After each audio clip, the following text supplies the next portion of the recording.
Hello everyone, I am Mansi Jain, welcome to my channel. आज की इस वीडियो में मैं आपको बताऊंगी कि कौन सी ऐसी 6 चीज़ें हैं जो आपको बिल्कुल नहीं करनी है इन्वेस्टिंग के वक्त। ऐसे देखिए बहुत सारी चीज़ें हैं जो आपको नहीं करनी है, मगर उनमें से मैंने ये 6 चीज़ें चूज करी हैं क्योंकि ये सबसे कॉमन मिस्टेक्स है जो इन्वेस्टर करता है। देखिए, इसमें से सबसे पहली जो आती है वो है आपकी टिप्स। टिप्स नहीं लेनी है आपने, तो सबसे पहला पॉइंट क्या है कि आपको टिप्स नहीं लेनी है। टिप्स क्या होता है? बेसिकली कोई बोल देता है भाई ये बढ़ जाएगा, कल आप इसमें इन्वेस्ट कर दो, ये स्टॉक अच्छा है, मगर आपको इस तरीके से नहीं सोचना है क्योंकि आपको एक तो उसके पीछे का रीजन नहीं पता है भाई वो क्यों कह रहा है कि स्टॉक बढ़ जाएगा। ठीक है, आप हमेशा अपना डिसीजन अपने आप लीजिए। सबसे बड़ा रीजन इसका क्या है कि अगर टिप्स की वजह से आप कुछ पैसा लूज करते हैं, आप कुछ पैसा लूज करते हैं तो उसकी रिकवरी नहीं हो सकती क्योंकि वो टिप दे रहा है, ये अपने आप में गलत नहीं है। आपने टिप ली है इसलिए आपको लॉस हो रहा है, तो आप जहाँ जाके सेबी से भी ये बोल नहीं सकते कि मैंने टिप ली थी, इसने मुझे टिप दी थी इसलिए मुझे लॉस हो गया, तो ये आप सेबी से भी नहीं बोल सकते, वो पैसा रिकवर नहीं होगा। और आए दिन लिटरली मेरे पास फोन आते हैं कि 10 लाख का लॉस हो गया, 2 लाख का लॉस हो गया, व्हाट्सएप पे टिप्स ले ली, यहाँ टिप्स ले ली, वहाँ टिप्स ले ली, उसी वजह से लॉस हो गया। तो इस बात का खास खास ध्यान रखें कि आपको टिप्स नहीं लेनी है। टिप लेने में और किसी शेयर की फंडामेंटल टेक्निकल एनालिसिस करने में बहुत ज़्यादा फर्क होता है। अगर आप कोई एनालिसिस देख रहे हैं, आप देख रहे हैं भाई प्रॉफिट एंड लॉस में क्या है, उसका प्रॉफिट बढ़ रहा है, लोन नहीं है तो अच्छी कंपनी है, प्रॉफिट का ग्रोथ अच्छा है, पीई रेशियो अच्छा है, मतलब ये सारी चीज़ें एनालाइज करना और एकदम से बस ये किसी से सुन लेना कि भाई ये स्टॉक अच्छा है इसमें इन्वेस्ट कर दो, तो दोनों में फर्क होता है ना। तो आप कृपया टिप्स ना लें। सेकेंड पॉइंट ये है, हो सकता है आप इस पॉइंट से सहमत ना हो, ये मेरा अपना ओपिनियन है, और अगर आप इससे सहमत नहीं है तो आप मुझे ज़रूर कमेंट में बताइएगा।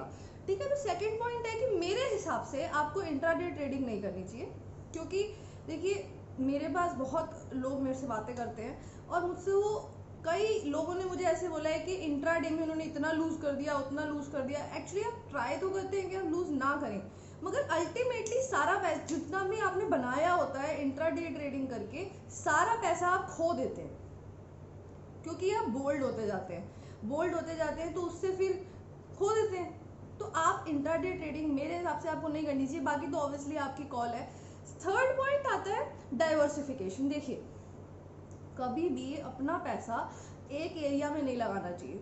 जब भी कोई इवेंट होता है उसका इफेक्ट डिफरेंट एरियाज में डिफरेंट पड़ता है। जैसे कोविड-19 ही ले लीजिए, तो इसका इफेक्ट फार्मा में अलग पड़ेगा, एंटरटेनमेंट इंडस्ट्री में अलग पड़ेगा और ऑटो इंडस्ट्री में अलग पड़ेगा।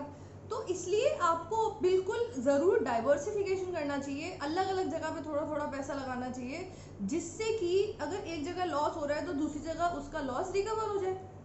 डाइवर्सिफिकेशन करना बहुत ज़्यादा ज़रूरी है। ये हो गई तीसरी चीज़। अब चौथी चीज़ ये है कि आप कभी भी सारा पैसा स्टॉक्स में ना लगाएं, आपको कुछ पैसा पीपीएफ और एफडीज में भी लगाना चाहिए। इसका सबसे बड़ा रीज़न क्या है? देखिए, आपको कभी भी कोई भी प्रॉब्लम आ सकती है ना, कभी भी कैश की ज़रूरत पड़ सकती है। आप भगवान ना करे मगर कोई बीमार पड़ गया घर में और आपको ऑपरेशन कराना पड़ रहा है, उसके लिए आपको लाखों की ज़रूरत है, तो उस टाइम पे जाके स्टॉक मार्केट से पैसा नहीं निकाल सकते ना। आपको देखना पड़ेगा पहले तो प्राइस कितना चल रहा है, फिर आप लॉस में जाके सारा पैसा निकालेंगे। इससे बढ़िया ये होता है कि आप एफडी में रखें, और एफडी भी टाइम पीरियड आपको पता है होता है, कुछ शॉर्ट टर्म होती है, कुछ लॉन्ग टर्म होती है। तो आप शॉर्ट टर्म रखें जिससे कि इंटरेस्ट का भी लॉस ना हो और बीच में कभी ज़रूरत पड़े तो आपके पास पैसा हो। पीपीएफ में भी रखें, तो ये थोड़े सेफ एरियाज होते हैं ना, रिस्क फ्री, रिस्क कम रिस्क वाले, लो रिस्क। पीपीएफ में तो खैर रिस्क ही नहीं है, वो गवर्नमेंट बैक्ड इंस्ट्रूमेंट है, तो इसलिए आपको इन चीज़ों में भी रखना चाहिए। इसी से रिलेटेड ये फिफ्थ पॉइंट है टैक्स का। आप कभी भी ये सोचकर आप कभी भी टैक्स को इग्नोर ना करें, क्योंकि हर चीज़ पे टैक्स लग रहा है।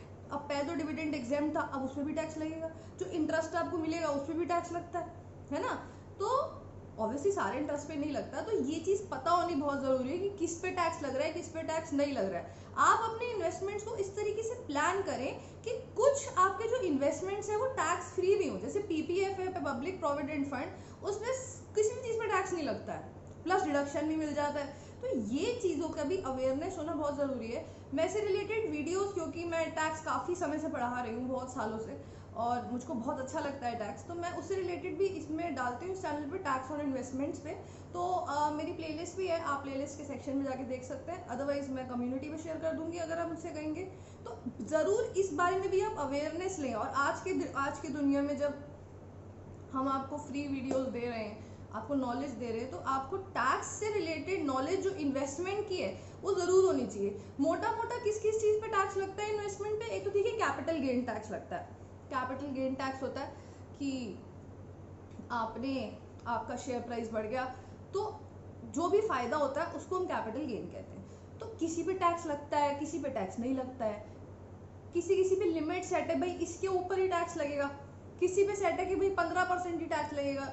मैं अभी इलैबोरेट नहीं कर रही हूँ, मैं आपको बता रही हूँ। किसी पे है कि टैक्स लगेगा ही नहीं, किसी पे है कि भाई टीडीएस कटेगा। तो ये चीज़ों की नॉलेज होनी बड़ी ज़रूरी है आपको, ताकि कल को कोई आपको कोई बेवकूफ़ भी ना बना सके ना, पागल ना बना सके।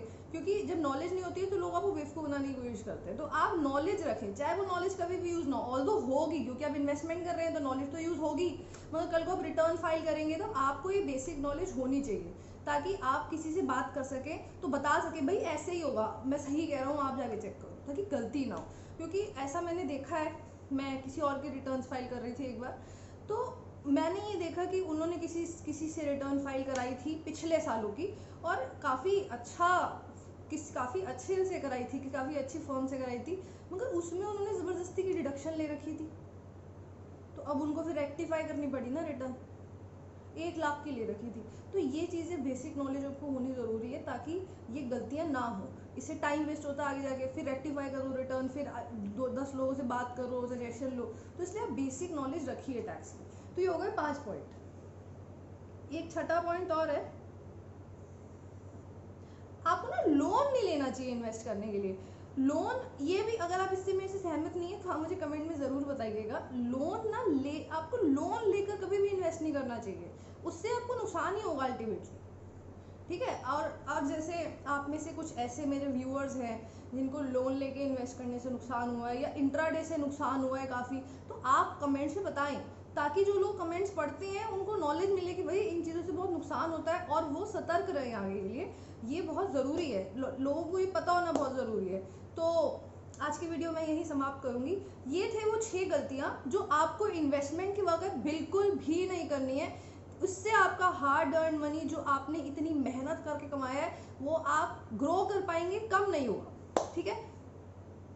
जैसे कि एम के जैन सर, मेरे फादर, कहते हैं कि आपको लॉसेस नहीं होने चाहिए, चाहे प्रॉफिट कम हो जाए, ये ध्यान रखना चाहिए। और अब मैं वीडियो यहीं समाप्त करूंगी। तो मैं हूँ मानसी जैन, आपके साथ इसी चैनल पे फिर आपसे मिलूंगी। Goodbye. और हाँ, मैं ये बोलना भूल गई कि अगर आपको मेरे वीडियोस चाहिए तो आपको मेरे चैनल को सब्सक्राइब तो करना ही पड़ेगा, साथ ही साथ आपको बेल आइकन को क्लिक करना पड़ेगा और ऑल नोटिफिकेशंस पे क्लिक करना होगा। प्लस आपको यूट्यूब के भी नोटिफिकेशंस ऑन करने पड़ते हैं। यूट्यूब पे भी एक सिस्टम होता है, वो वहाँ पे नोटिफिकेशंस ऑन करेंगे तभी आपको नोटिफिकेशंस आएंगे। तो आप दोनों ऑन करिए। और चलिए, गुड बाय।